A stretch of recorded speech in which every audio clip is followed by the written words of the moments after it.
Today we're on a mission for the perfect vintage mirror, but I ran into a huge problem. The she shed looks a little empty today because the vintage sofa has officially left to be reupholstered.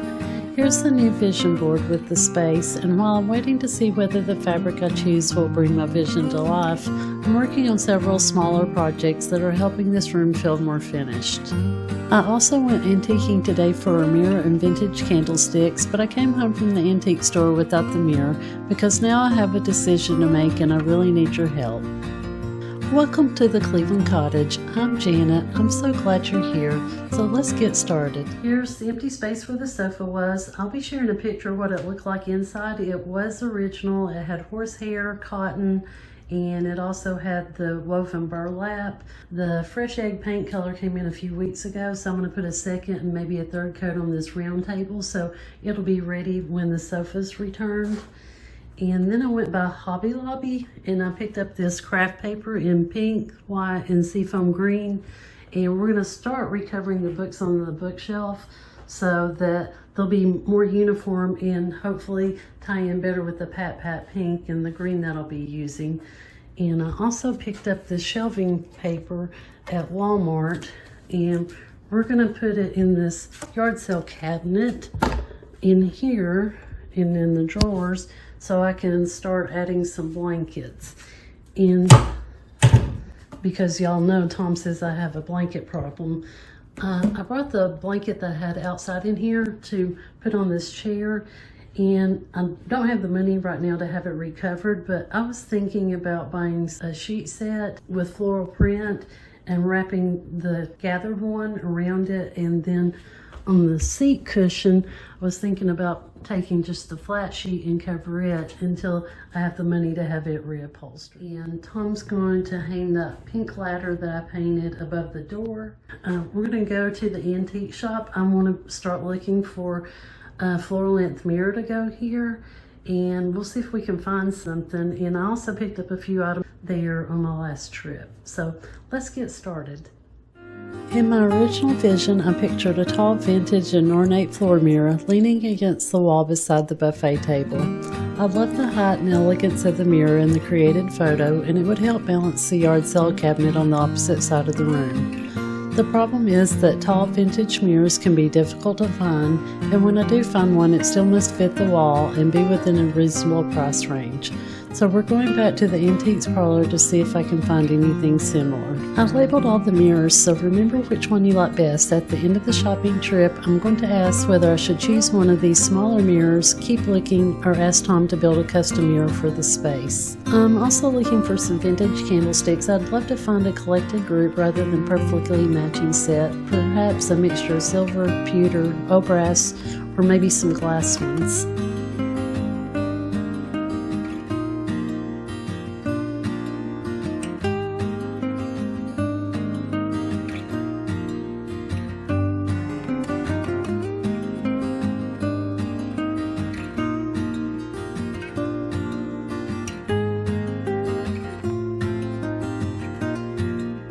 I found a few possibilities for the candlesticks, but I decided not to rush. Since the sofa mirror will have such a large visual impact, I want to wait and see what the room needs once these pieces are settled.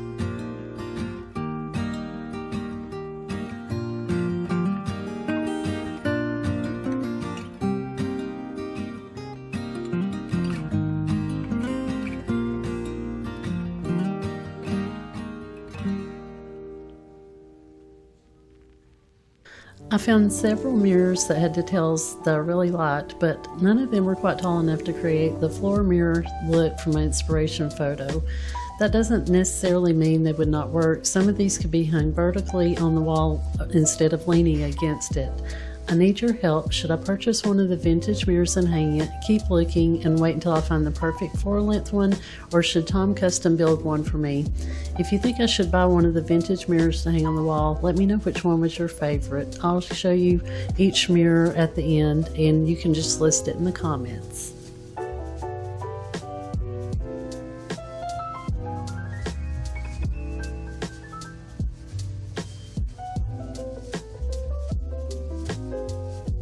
Would you hang one of these? If so, let me know which one. I left without buying anything. In the past, I might have felt as though I had to bring something home for the trip to be successful, but I'm learning that waiting is sometimes the best decorating decision, especially when I'm choosing a piece that will become a focal point. Choosing the sofa fabric was one of the hardest decisions I've made for this room. The sofa has beautiful carved wooden frames, so I wanted a fabric that would soften it without covering up its character. I looked through different creams, damask, and neutral fabrics before narrowing down the direction. I wanted something soft and neutral, so if I ever decide to go in a different decorating direction, I'm not stuck with the color palette. In addition, I didn't want anything to compete with the beautifully carved wood frame. There were a lot of beautiful fabrics to select from. I narrowed it down to these and then slowly eliminated all but these two. Here's how it looks against the sofa before they start removing the brass tacks and fabric.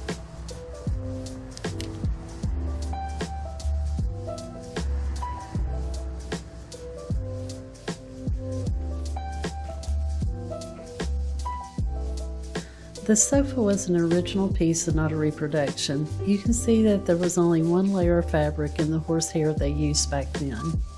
This is a photo of the old cotton and how they meticulously layered everything by hand. These are the old burlap straps that supported the original strings. There were even springs in the cushion. Once the sofa returns, I think it'll completely change the room again. For now, we'll have to use a little of imagination, and this created photo gives us a glimpse of what the finished space could eventually look like. Back in the she shed, I continued working on the little round table. I had already applied the first coat of the fresh eggs from the Blackberry House Paint Company, but the table needed a lot more coverage. The second coat made the color much more even, especially around the curved sections and the decorative trim.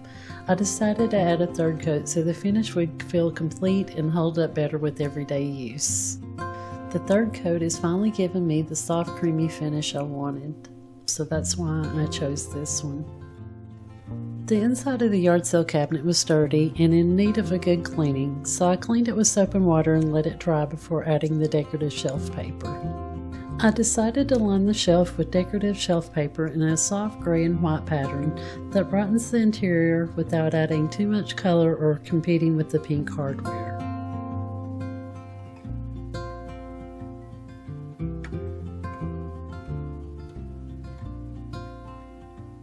Once the paper was in place, I folded one of my pink blankets and added it to the cabinet.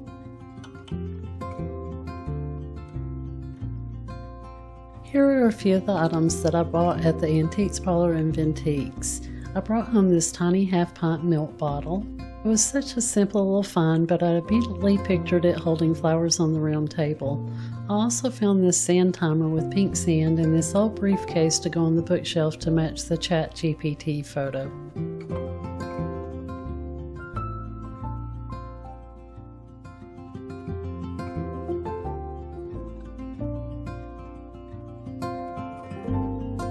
I added a small arrangement of pink and white flowers and placed it on this tray. Sometimes the smallest vintage pieces add the most charm because they do not overwhelm the furniture. They simply make it feel loved and lived in. My next project looked incredibly easy when I managed it. I bought seafoam green craft paper at Hobby Lobby because I wanted to introduce more of that soft color on the bookshelves. Instead of permanently changing the books, I planned to create removable covers. It took me several attempts to get the size, folds, and corners right, but I eventually made it work.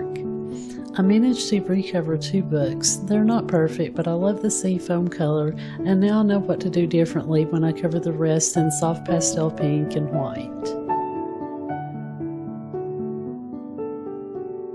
One of the projects I've been waiting to see completed is the little ladder I painted pat pink a few weeks ago. I found the ladder on the side of the road, and from the beginning I pictured it hanging above the she shed door. Thanks, Tom. You're welcome. Even with these projects finished, the empty sofa space is hard to ignore. The ladder adds color, draws the eye upward, and makes the wall above the door feel intentional rather than empty. The cabinet is still a work in progress. The contrast between the clean seafoam green covers and the age books. The old uncovered books beside them keep the display from feeling too coordinated or new. Collected Cottage is starting to come alive. Once the sofa returns, all these smaller changes should make more sense together and start looking more like my inspirational photos. We still have more to do, but slowly it's coming together. Please don't forget that I need your help with the mirror situation. Vote A in the number of the mirror you liked if you think I should hang one, B if I should keep looking for the perfect mirror, or C, ask Tom to work some magic. I'm genuinely undecided, so your advice may determine what we do next. Thank you so much for spending part of your day with me here at the Cleveland Cottage. We'll see you in the next one. Bye.